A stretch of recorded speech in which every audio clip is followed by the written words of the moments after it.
بله بینران البته جواتا ولا کاریه نف دولتی رولوی جو حکومت گیراتیه باز زانیاریان ده آماران ده فلانج خرابه شر وصایه تو پرزگیره کانچی چاره سر ناکه و حقیقت روزانه باید شوپینی روشه دکتور زارا صالح اکادیمیسیان و چاودری سیاسی لبرمنگهام لبریتانیا گلمه دکتور دمات باش به او میزه بازنایی او خور بردام دزفرید سر آستی جهانی جی تو پرزگیره کان چاره سر ناکه ما بس تام جواتا ولا کاریه شر اوکراینیا شر غزه روشت پیشوان دا بگمانه و روشا سوریه زورترین جوین دبل سر تاریخ آخه لسر روشا سوریه چاره سر که بی بس بیجیت روش بروجه خراب تره قد اراده چاره سر که نینه گلو مادم ناتیه مروف بهیوی بیت لرولی وی جواتی بله گلک سلاف بوتا و بو حمو بنهرانان سپاس بيجومان يعني دراپوروا د جهات يعني وقت تجي يعني زمان يعني جير بيترسون او بخوجي كارمن دكا يعني كاري خود كي يعني جار كيويا جو هر چند ماه كي راپور كي بده الانجمنا اوليه نتوي قرتي واتشتا بيجي يعني او جي وكا نوچاد بيجي براستي يعني يعني فيانا إرادة چاره سرکرنه ند دستی ویده بين زمان انه او بخوا يعني نكاية تشتكي بك او دبيجيجي يعني وكا نمونا او نا يعني وكا نكاري جفاتك تشي بكي نابرا عاليين سياسي يعني اوبوزيسيون وحكومتها السوري ده بيجو او كسين خدي بريار سوري ده يعني اريكرني بدنا ده يعني براستي ايرو روشك قالكي خرابة سوري نخاسم بشتي شري غزة وبري ويجي شري روسيا وأوكرانيا إيرو يعني دوسيا السوري هاتا بشتقوه كرن حتى راديك إيرو عند بينن خاكا سوري بو جهي ميدانك چارچويك جو أو شرين دي الودي باندوري بكن يعني وكا شري جو إيرو الغزة يعني برا إسرائيل حماس دا تشيد بي نبرا إيران وإسرائيل دو ميليشيات بإيران إيران بشك جويل خاكا سوري اللي دار دخن يعني إنما إيرو بس كريكا سوري درده يعني خمس فا كساندج لو ما بله دكتور لروشا هندري سوري روشا كدكلا وكتا قلتي ميليشيات إيران الويرهن إسرائيل بردام دكاماش أفا تركيا هي أمريكا هي فرنسا هي روسيا هي بابو جلك ولات هنا تتزاني جي كواتا وروش بروجه روشا مروفي جلك خرابه هالبته حتى اب جواتا ولا كاريا نف دولتي سرگهاندنا علي كاريا مروفا درمانا جبو زاروكن پنابرن پريشانن ادلبه ويتو لدجه هبدو بكارتينن كواتا جلو دبي سرو بندي دا هيچ هيويك هي كو روشا سوريا صايبه واند بخراب ترجيبه به وكجي لي نزانه يعني الجور تشتم دبينين تشتل عرضه بكتي روشا سياسيه دفر ويا هرمي تهيفي تأسوين هيفي نينا جو افتش باشتر بي باوردكم وي كان باختر بي جبرغو ناكوكين نابرا عليه السياسي دا اي سوري و اي هرمي و اي ناب دولتي زيادتر دبن الفي دفري يعني اگر ايرو ميزني الخاكا السوري جبلي جو روشا يعني بري روشا سوري كان باخو ايرو او ناكوكين وان ولاتا هاتنا فوقهستن السوري يعني ايرو شري نابرا اسرائيل وايران السوري بيكتي غزه بشك جيل سوريا تركي شخو كان هاتج يعني زمان تركي ايريشي خور ايريشي خو نارا وستين الوي دفري يعني جبلي ويجي يعني نزيكبونك نابرا انقره وشاميده تكرن دوردجي عند بينن ايرو بشكي مزنج خلكي سوري افيكو بنافي اوبوزيسيوني ايرو خو بشندانات كن ديجي في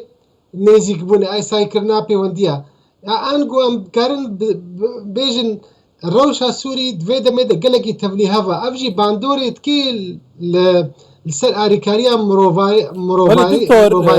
هالبتا روشا سوري هر باش بدگرو که تا گوتی یا کم باخه يعني بري خب كي بتايبتي شولستان ديرزوري داعش تفعيل دبه شان بشارتين داعش هرشي رژیم دیگه چک دارین دیگه ایران دیگه هرشي حسد دیگه هرشي سیویلان دیگه بس د نیویا ای سالدا به صدان سیویل هات نکشتن جبلی هزن چک دار كواتا تفعيل بونا داعش دبي سروباندي دا يعني وب خوش كان مترسيه كجدي ترجلو راستا يعني يعني بس جريك تشيا يعني اگر ام فاکتور ناف دولتی بدنا عليك يا هرمي سوري بخوا هفدو قبول ناكن يعني اگر توري اوبوزيسيون وريجيمي هردو يعني وكا السنوش يا هفدو قبول ناكن عليكي فا يا ددوا يعني اوبوزيسيون نما يبوا كتير بن باندورا بروجي تركي دا وريجيم بخوجي بود يعني ايران وروسيا دخدي بريارا وينا لالي دي هردو آلي كرداق نابي نقول برسا كردي سوري وشخو هايجي يعني فرده تديت وكان ها داعش هايش خد درفتك باشا وإيرو داعش نو خساغد كين وادا براج برغو قالك افتشتيغو بيكتين العرضي يعني اريكارن بيرا وياد دواجي يعني تركي جي وايران جي وريجيم جي تخوازن جو داعش لو دفري خرط بهتر جو كاربي اريكابي بوارا جو عند دفريت بندستي كردادا يعني دفري خسردا جواب السنة يعني افجي هيا يعني قالك جارا هولدان شايد بنقو او مخيمة هول او قرتين داعش ور دركفن روج تبلي هفبه يعني براستيجي يعني مخابنيه كم مظن هي دفي روشا سوري دا جبر ايرو ام نكارن بحثات جارسريا سياسي بكن دفي دمان نودا بله يعني دکتر اگه بکرتی لداویه تبحثی کمپا هول که کمپا روش که بدهان هزار پاشماین چکدارن داعش تدانه همو بذهنیت داعش دفكرن لحسا که مزنترین زندان چکدارن داعش تدانه اوه که قنبله که توقيت كريا ما ترسي دارت حسباندن كواتو تدبين قالوا ايدي اف قنبله دي بقيت اگر بقيجي روش دستي درنا كفيت بيجمان وي اگر تشتكي ولو دار بك وي قالكي كان باخ بيجبر يعني حمو علي البندا تشتكي حالنا لي جبير نكا او كسين جو ايرو او ميليشيات بنافي اوبوزيسيون ايجو بتركي رانا او جي بخبري داعش بن يعني ذهنيتها فاميليشياتا وكا ذهنيتها داعش يعني درباري يعني علي روشا سيسدا ودرباري كردادا يعني جبير ويقولوا يجي او ميليشيات ريجيمي وايجو بسر ايراني فيعني ذهنيتها ويا بنجهين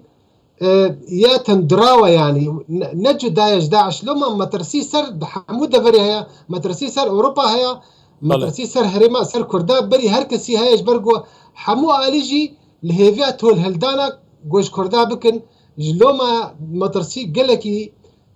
تيسر كردا جو كرجي هنكي هيا داربن قاربن خب باريزن تاني في دمي خب باريزن اوجي بساياقو امريكا هين الورا كرد قاربن براستي يعني ليسكا السياسي باش بكن جو قاربن خب باريزن سوديش في درفتا هاجي بكن يعني انه يرو داعش خرد بإيرو نابرا إسرائيل وإيران وادا ميليشيات هذا روش بهتر كلام بختر أو دهليجو أو هوكاري فاكتوريجو أو دفر فالا نبي أمريكا بمني وكرجي بمنش بار شريكي انفان هيزا دشري ترورد وبارسنا دفرا بله دكتور بردام راج دو گوهاره دی ام بزام بی گلو دی چابه گل سپاس بجاره که دمانی قاشه به پرسیکر